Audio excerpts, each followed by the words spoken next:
ki khubor ki babnya ka Dorbar Mang Tyngka jong ka Ïingdorbar Thawaiñ ka Jylla kan Sdang hak apo Tarik Rymphang bat kan beteng na ka bentas posngi hadu ka khatlai Tarik uluber ya kan ikarai la shim hak ka jingelang jong ka Business Advisory Committee ka ba la long hine ka sngi ulampang ka Ïingdorbar Thawaiñ u Thomas A Sangma ula pentikna ba umentri rangba u Konrad ke Sangma unwan ra ya ka Mang Tyngka jong ka Jylla hak ka Tarik uluber nabaro jong kini ki sngi long Dorbar lai sngi kin na kabenta ka private members business kat ba ki nyaw tuli ki basa apat kinday na kabenta ka government business. 10 full working days which will conclude on the 13th of March 2025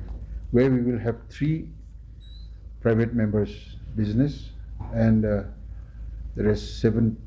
government business days, working days. Budget will be presented on 5th of March 2025.